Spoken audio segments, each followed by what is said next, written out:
اليوم هي فطاير الفيتا والزعتر. قبل بداية الفيديو الرجاء الاشتراك بالقناة وتفعيل زر الجرس ليصلكم كل جديد من فيديوهاتي. لا تنسوا تتابعوني على باقي حساباتي على السوشيال ميديا. تعالوا نشوف مع بعض كيف سويت هالفطاير اللي منظرها بشهي. في البداية في صحن أنا حضرت الطحين، بعدين حضرت المكونات الجافة كلها وراح أضيفها على الطحين. طبعا المقادير راح كلها، المقادير والمكونات راح تلاقوها كلها بصندوق الوصف. حركت المكونات الجافة وراح أضيف المية الفاترة عليهم. هلا بدي أعجن العجين، راح أعجن العجين كتير منيح، وآخر إشي بضيف الزيت. وهون بعد ما عجنت العجينة ضفت لها الزيت وبدي أغطيها حتى يتضاعف حجمها. دايما العجين الناجح لا تضيفوا الزيت إلا بالآخر. هلا غطيتها وراح أتركها يتضاعف حجمها. طبعا بعد ما تضاعف حجم العجينة رشيت السطح بالطحين، وهلا راح أنزل العجينة.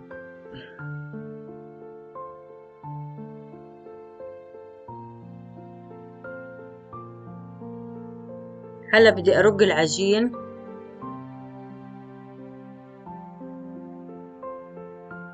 سماكة تقريبا وسط. هيك كانت سماكة العجينة.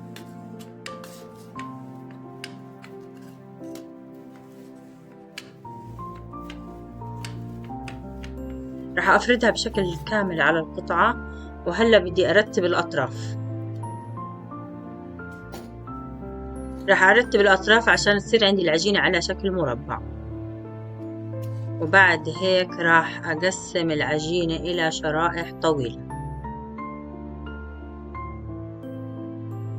طبعا تقريبا عرض الشريحة يعني هيك 3 سنتي 4 سنتي. وهاي شكلها بعد ما قصيتها. هلا بدي أحضر أقماع لألف العجين عليها. أول إشي راح أكمل تقطيع الشرائح كلها.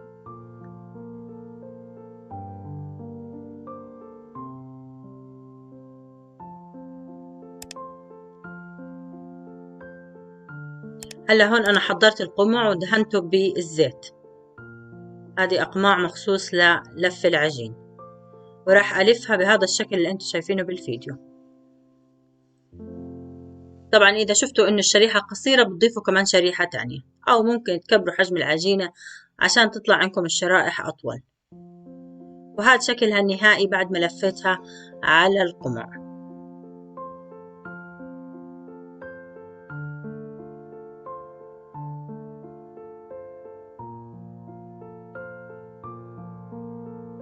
هلا راح أكمل باقي الخطوات أو باقي العجين بنفس الخطوات. هلا هون حضرت صينية عليها ورق الزبدة، وبدي أخبز العجينة على درجة حرارة 200. بس قبل ما أخبزهم دهنتهم بالبيض والحليب.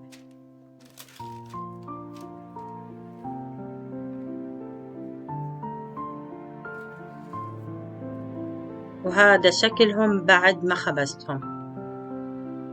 وهلا راح نحضر لهم الحشوة. طبعا الحشوة اختياري، شو ما بتحبوا تضيفوا حشوات بهاي الأقماع تقدروا تضيفوا، بس أنا حضرت الحشوة اللي هي عبارة عن فيتا وزعتر بلدي ناشف، اللي هو الزعتر الأخضر الورق العادي، بس أنا منشفيته بالبيت.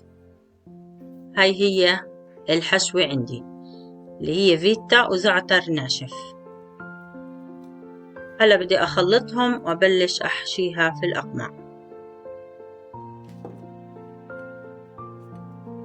ممكن تحشوها بكيس الكريمة، وممكن تنحشى عادي هيك بالمعلقة زي ما أنا مسوية بالفيديو.